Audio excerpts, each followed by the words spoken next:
That Friday evening, I walked through the door, expecting a peaceful dinner and maybe a movie before heading to bed. What I found instead was Gloria in the bedroom, both closets open, stuffing clothes into two large suitcases. She didn't even look up. I asked without hesitation, "What's going on?" As she zipped one bag halfway, she responded, "I'm leaving tonight. Don't try to stop me." Her words were so direct, so composed.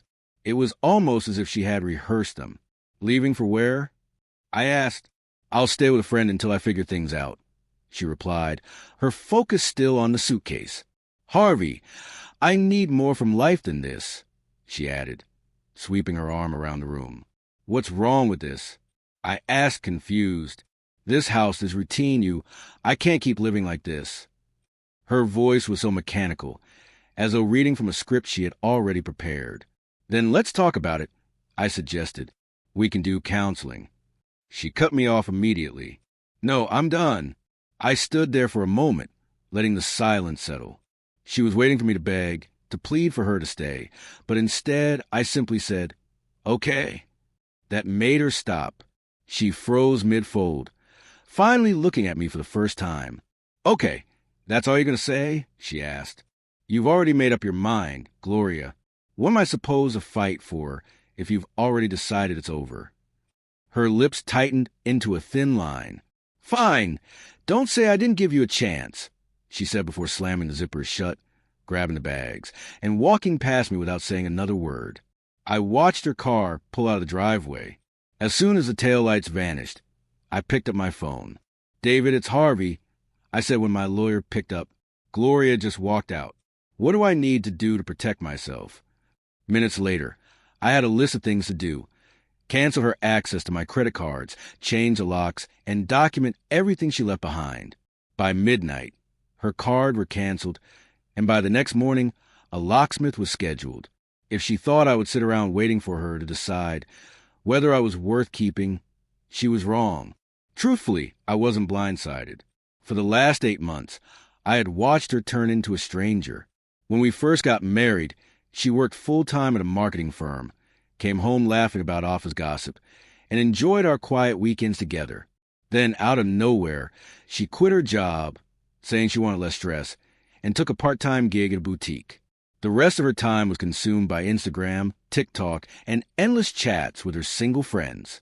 At first, it was innocent remarks about how exciting their lives were. But soon, she started comparing nicer apartments, better vacations, more freedom. She started going out more. First for happy hours, then for girls' nights that lasted until sunrise. I'd wake up to an empty bed with a text that simply read, "Don't wait up." One night, I saw a name flash on her phone. Victor.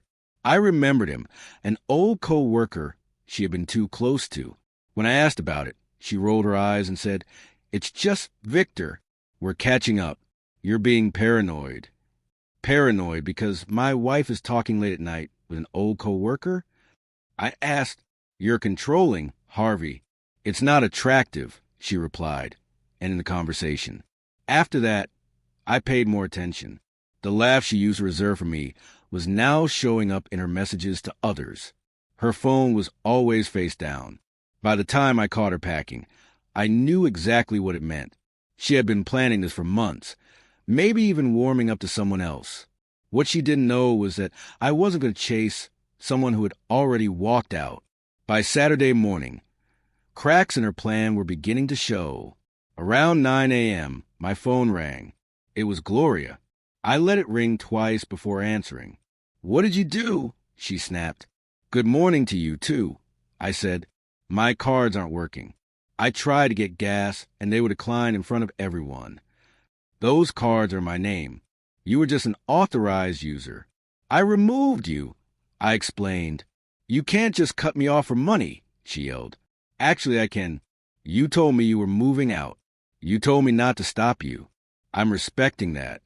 There was a brief silence before her voice softened. "Harvey, I never said I wanted a divorce. I just needed space. Space doesn't involve packing suitcases and leaving.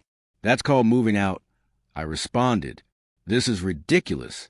I still have rights as your wife," she argued. "To what?" You left on your own, I replied, and then she hung up. 10 minutes later, Sophie, one of her closest friends, called. Harvey, we need to talk about Gloria. Do we? I replied. She's hurt. She feels like you're punishing her, Sophie said. She told me she was done. I'm taking her at her word. She just needs time to think. You should meet with her and talk things through like you told her. See what else is out there. Sophie, I know you've been in her ear for months. You thought she was wasting her life being married. Well, now she's free. You got what you wanted. That's not fair, Sophie snapped. What's not fair is convincing my wife to leave, then acting shocked when I don't chase her. I retorted before hanging up. By noon, I realized Gloria had expected me to be desperate, scrambling to win her back. Instead, I was calm, methodical, and she clearly didn't know how to handle it. The following Wednesday night, I heard 3 knocks on the door, followed by heavy pounding. I peeked out the window and saw Gloria standing on the porch, hair tied back, wearing the same jacket she had left in. Harvey, open up. We need to talk, she called. I stayed inside. She pulled out her purse and tried her old key. Twist, twist. It didn't work. She threw up her hands in frustration and knocked harder. That's when my neighbor John came over. Everything okay here? He asked, looking from her to me. John, tell him to open the door, Gloria quickly said. He locked me out of my own house. John scowled. Didn't you tell me on Saturday that you were finally free and starting a new chapter? Her cheeks reddened. I was just venting. That's not what I meant. That's exactly what you said, John responded. You even joked about finding someone more exciting.